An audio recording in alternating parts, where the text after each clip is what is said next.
চিকলি পিন্ধা চেইনৰ কাৰণে বানপানী হৈছে মইতো একো কৰিব পৰা নাই জানিও কাৰণ মই অসমৰহে মুখ্যমন্ত্ৰী মইতো মেঘালয়ৰ মুখ্যমন্ত্ৰী নহয়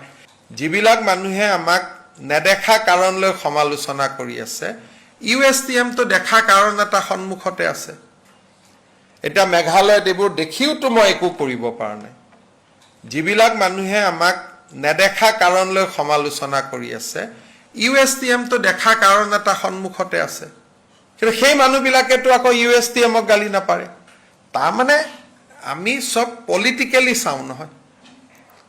এটা মেঘালয়ত কাৰণে গুৱাহাটীত পানী হৈছে মইতো একো কৰিব পৰা নাই জানিও কাৰণ মই অসমৰহে মুখ্যমন্ত্ৰী মইতো মেঘালয়ৰ মুখ্যমন্ত্ৰী নহয়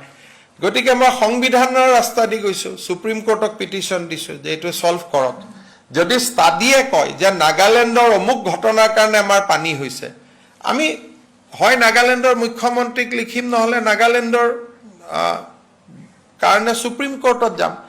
কিন্তু আমাৰ ইয়াত ইমান বিজ্ঞানী আছে যে IIT ৰুৰকি এবিলাকলৈকে নৰখে নিজে নিজে এটা ডিক্লেয়াৰ কৰি দিয়ে যে চিকলি পিন্ধা চেইনৰ কাৰণে বানপানী হ'ল এতিয়া হিমান ইজিলি তো মুখ্যমন্ত্ৰী এজনে ক'ব নোৱাৰে না যেতিয়া মুখ্যমন্ত্ৰী এজনে কম কালিয়ে ৰিঅ সাহেবে মোক চিঠি লিখিব যে আপুনি যে এইটো কথা ক'লে মোক তথ্য দিয়ক তো মই কি তথ্য দিম স্যাটেলাইটেদি ষ্টাডি হ'ব আমাৰ ইয়াত স্যাটেলাইট ডেটা পাম IIT গুৱাহাটী কম বা ৰুৰকি কম তেওঁলোকে কাৰণ এটা দিব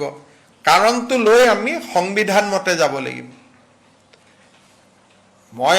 যদি মই মুখ্যমন্ত্ৰী নহলোহেঁতেন ময়ো বহুত কথা ক'ব পাৰিলোহেঁতেন কিন্তু মুখ্যমন্ত্ৰী এজনেতো তথ্যৰ ওপৰত ক'ব লাগিব না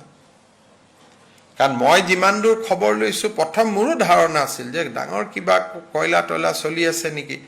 যেটা মই বিহুবৰ আৰু সন্তকত গলো তাততো একো নাই কয়লা খনি তয়লা খনি আপোনালোকেও গৈ আহিছে তাততো মানুহবিলাকে গাই গৰু পুহি আছে তাৰ পিছত এটা কৈছে নহয় নহয় নাগালেণ্ডৰ ভিতৰত আছে তা নাগালেণ্ডত যি আছে আমি যদি অসমত থকা তেল আমি মাইনিং কৰিব পাৰো তেলে নাগালেণ্ডেওতো নাগালেণ্ডৰ সম্পত্তিৰ ওপৰতো নাগালেণ্ডৰো অধিকাৰ থাকিব কিন্তু আমি চাব লাগিব যে তাৰ পৰা অসমৰ কিবা ক্ষতি হৈছে নেকি এই কথাখিনি কোৱাৰ আগতে আমাকতো 10টা প্ৰমাণ দিব লাগিব আমিতো বিজ্ঞানিক প্ৰমাণ দিব লাগিব স্যাটেলাইট ষ্টাডি দিব লাগিব নহলে তো দুইখন ৰাজ্যৰ সম্বন্ধই বেয়া হৈ যাব সব কথাটো লগে লগে নহব নহয় আৰু যদি ধৰক এইবাৰ বানপানী হল আৰু 20 বছৰ বানপানী নহয় তাতে তেতিয়াতো নাগালেণ্ডৰ মানুহে আমাক ক'ব তোমালোকেতো আমাক এনেই গালি পাৰিছিলা বুলি